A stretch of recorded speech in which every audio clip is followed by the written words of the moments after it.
women. Women dream of themselves being dreamt of. Men look at women. Women watch themselves being looked at. Hello and welcome back to the channel. So today I wanted to do a video about a topic that I feel like I've always been aware of it, but I just didn't understand how to put it into words until now. And it's going to be about how men and even some male-minded women or male-identified women see women as derivatives of men and not actual human beings, which I find funny because spiritually and scientifically, we all know that men come from women. You know what I mean? Like every embryo is an XX chromosome until it gets that Y chromosome, and eventually the clitoris grows into a penis, the ovaries drop and become the testicles, and there you have it, a man. So I've always found it really funny that with the stories of Adam and Eve, that this thing was switched.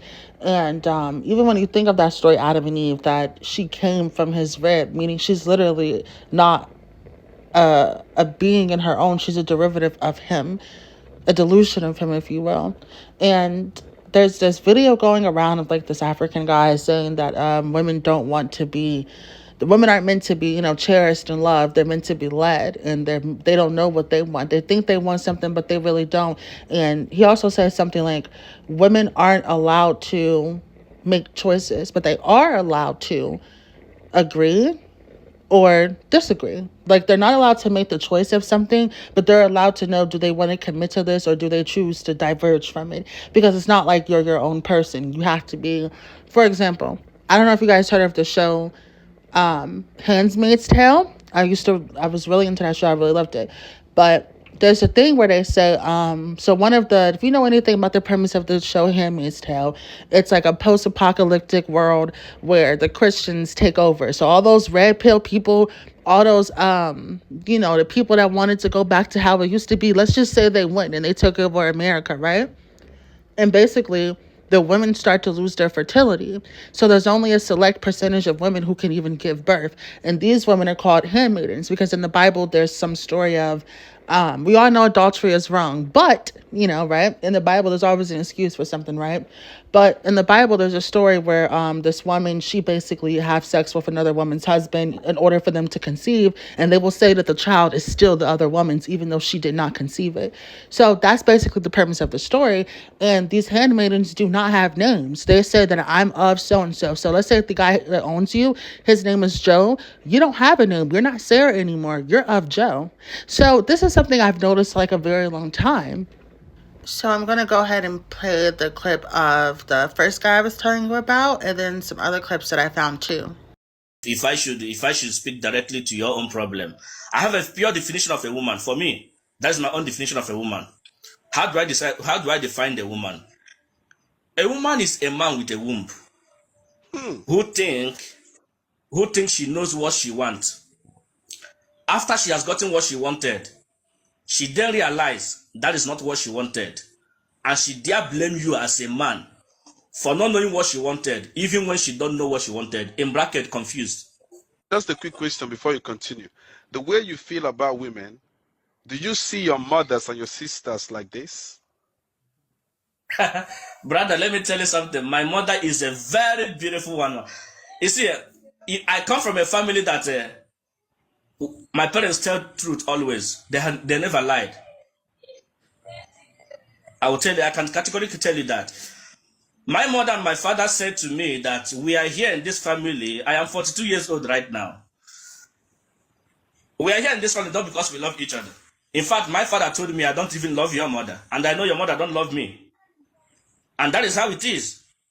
I can debunk whatever anybody that said they love their husband. I can debunk you right now. I am married and I don't even know what that love is. It's not in existence. This mindset you have about women, I asked you just about two people in your life, your mother and your sisters. Now, let me come a little bit personal. Would you want another man to see your daughter the way you're seeing woman today? Brother, I would want a man who is even exactly like who I am to marry my daughter. In fact, any man who does not have the same mindset I have, marry my daughter, I won't be happy because I know what it means to be a good man.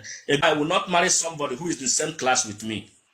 I have a HND. I don't marry somebody who has a HND or PhD. It's a no to me. If you call it inferiority complex, that is your own cup of tea. It's not my business. The actual fact is that I go for my class. In fact, let me use that word. Sorry to use that word. I'm a predator. I select my prey. I can't go and compete with somebody who has the same experience with me. I selectively select my own prey. That is why if you go to animal kingdom, if a lion wants to hunt, he goes for the weaker ones. Knowing that a lion is mighty than thou. When you hear about that woman, the W in the woman means withdrawal. A woman cannot add. If a woman does not withdraw from you, you are a goner. That is why she was meant, she's a consumer. You are just the reproductive, you are a producer. I am the producer, a woman is the consumer. Any day you make a woman producer, she hates you. Take it or leave it. A woman don't have a right to choose. A woman has a right to accept or decline. You see where the nature cheat a woman. Say that. A woman say does that not have a again. right to choose. So a woman does not A have woman, a right. They don't have a a woman choice. don't have a choice. A woman don't have a choice to choose. But a woman has a choice to decline or accept. A woman needs to fear me. How do I do that? Like I mentioned before, I carefully select my prey. I can't select a woman who is going to be bigger than me. Because why? I'm the one that is going to pay your bride price. I married you into my home. So what I'm going to do, as you are landing into the home, you already know who this man is. You have known my do's and don'ts. My father taught me. My father said, son, I don't love your mother. And I know she don't love me. But your mother is the sweetest angel. In fact, in my next word, I want to meet your mother. I now asked my father, are you not contradicting yourself? He said, no. I said, why? He said, because your mother gave me the only thing a man needs from a woman. I now asked my father, what is that thing a man needs from a woman? My father said, what a man needs from a woman is me, which is Okono. Your mother gave me you. Meaning that the ability of a woman making you the original father of your children, that's the only gift a woman can give to you. Every other thing a woman brings to the table is adjective. Do you actually feel like it is okay to use that word controlling? What? I don't believe in that shit anyway. It's okay. It's overrated. Listen. Listen. Okay. See. Y'all explain that shit to me then. I had a feeling. No, I'm not in love with my wife. Why? Don't even know her. What are y'all doing? Why? This is our 8th. Hold on, we got married in 2016. This is year number 8. September 8th, we'll be married 8 years. No. No. Shit. Yeah. All my relationship with my wife is a relationship with myself. I'm just discovering parts of me, bro. Yeah. We're lying to ourselves so fucking much to hold up this story or this ideal, The fantasy. without, as opposed to just really fucking dealing with what's there and accepting it to the best of your ability. I understand this. Now, how do you get women to understand that? Right? but- Get them to bow out of the fantasy. You get them by you bowing out.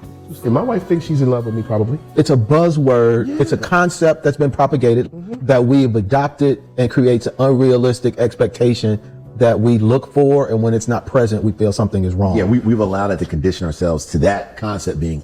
You know what's funny? When I was listening to these men speak, of course you think it's absolutely ridiculous, but some of the points they were hitting when you look at history and the sanctity of marriage and how it came about, and even far beyond that, when you think about biblical stories and where we get these morals and stuff, it's kind of accurate that women are meant to be, women that are meant to be respected are meant to be seen as derivatives of the men that they choose to be under.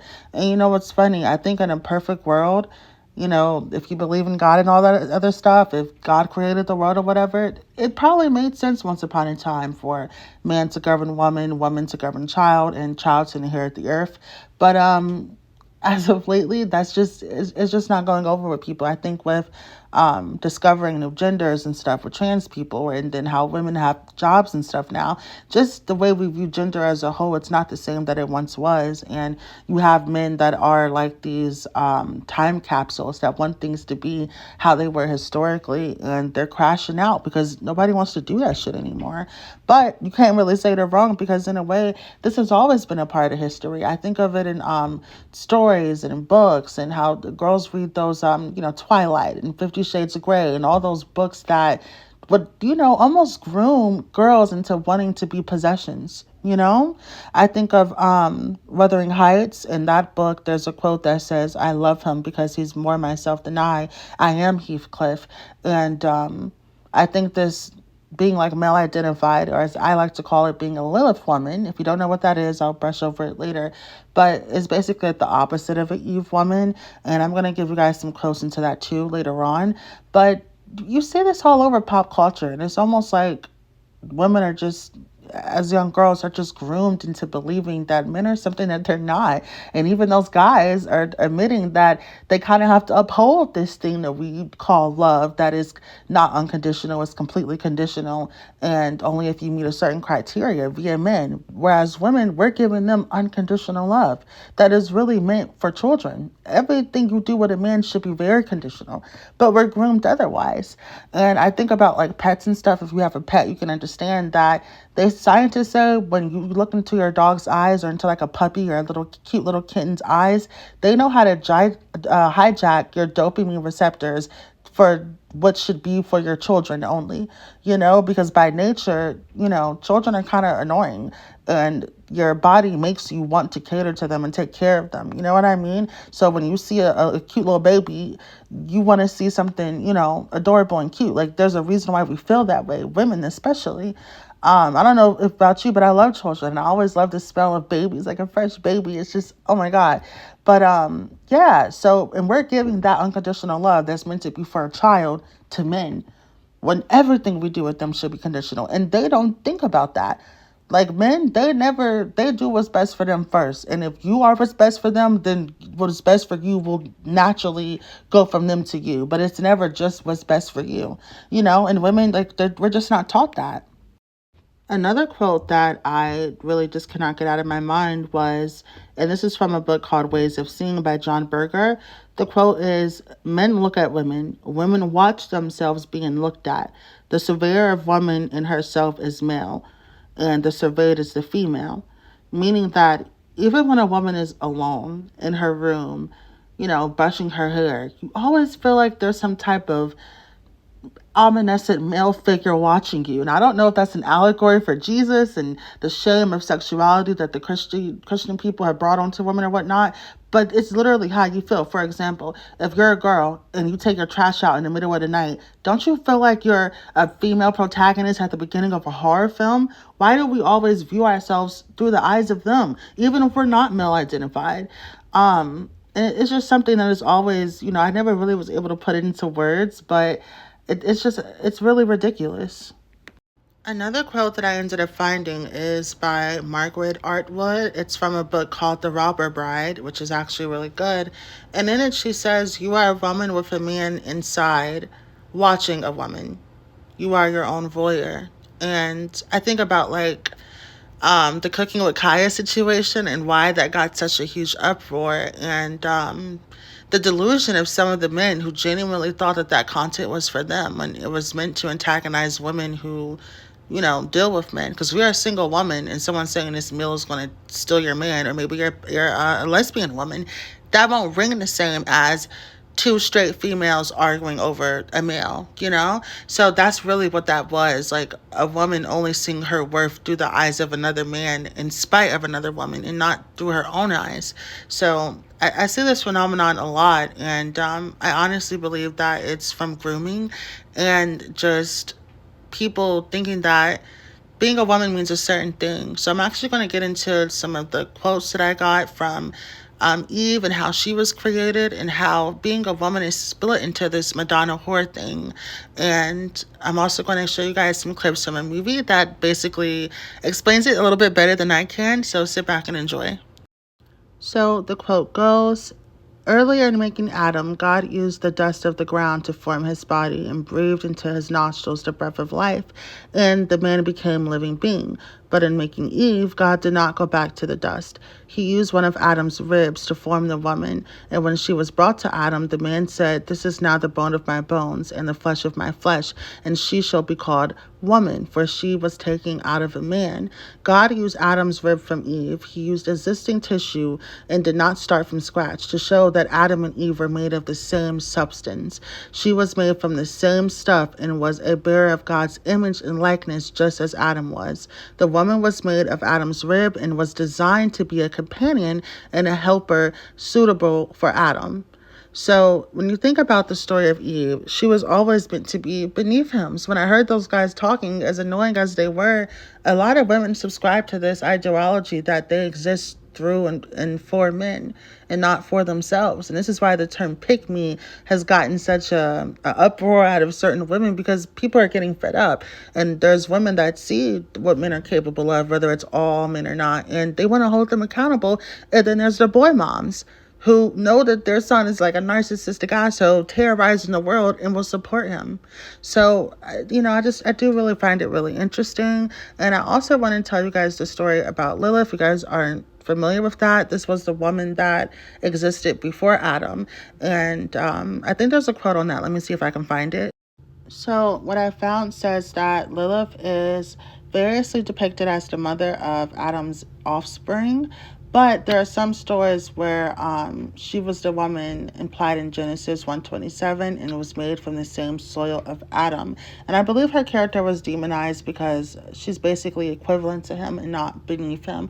She was made to inherit the earth the same way he was, not just to work for him while he inherits the earth, So this fictional character, or some people actually do worship her, has been used as a way to kind of combat Christianity, because a lot of the times, whether people are Christians or not, if they are a part of anything that's non-pagan, like any type of religion that's non-pagan, they do uphold these type of values. I'm sure those African men were maybe Muslim or something, but they uphold the same thing because all these religious depictions show women a certain way. But they always ignore the characters that, are defiant. And there's another quote that well-behaved women seldom make history. And this is one of those women. So, and the film that I wanted to show you guys is called Melania. And it's essentially about this little boy who it's kind of like a coming to age story of him and his sexuality. He gets his first boner looking at a woman named Melania, who's the most beautiful woman in town. And throughout the entire film that we see her, even when she's alone in her apartment, making a cup of tea, dancing in the bathtub, bubbles, drinking a glass of wine, she's always being watched. And as a woman, I think we all can relate to that, always feeling like being watched, you know what I mean? And I think that it's one of those things where you can say it's like an allegory for like God, like a male figure always watching you.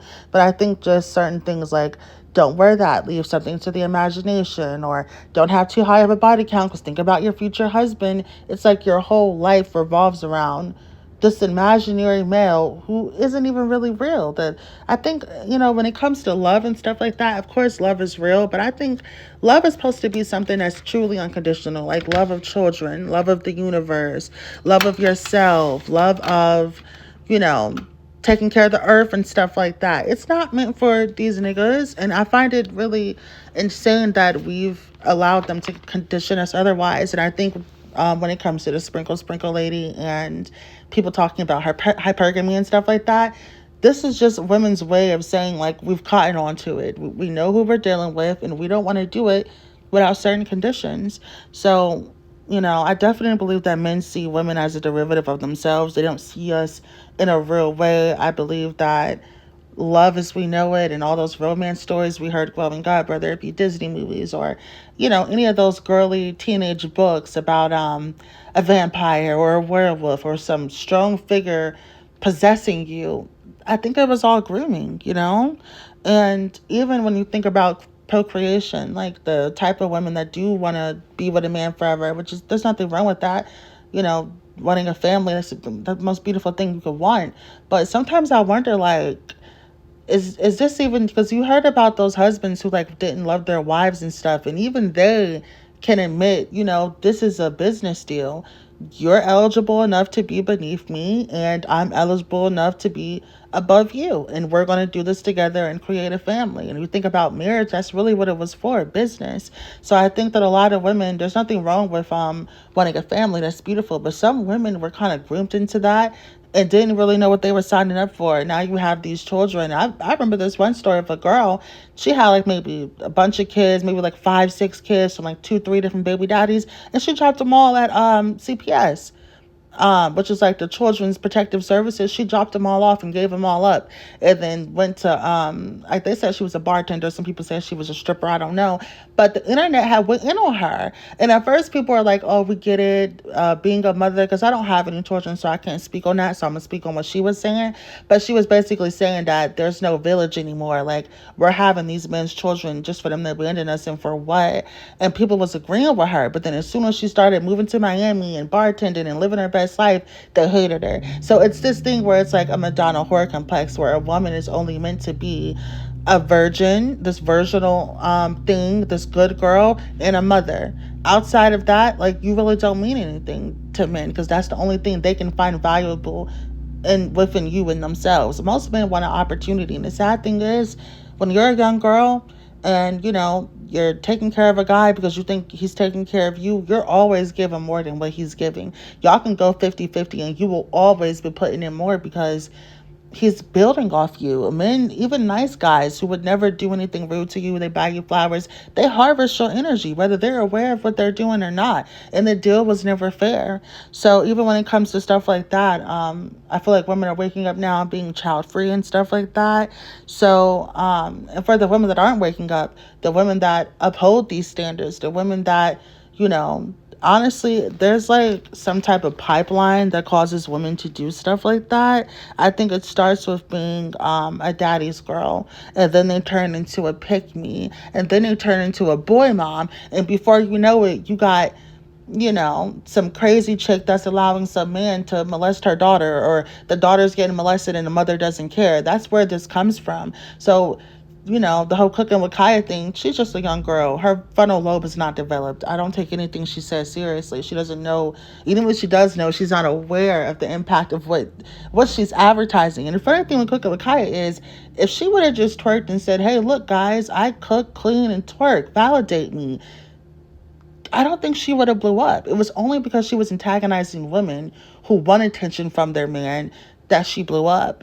And yeah, so that's just something I've noticed about the dynamics between gender and gender expression and femininity and masculinity, and the Madonna whore complex, and what all these things mean and how far back it goes. And I definitely see a difference in women nowadays, and I'm so proud of us for being able to recognize it. Now, I don't want to say like all men are like the devil, but I wouldn't bet my life that they weren't.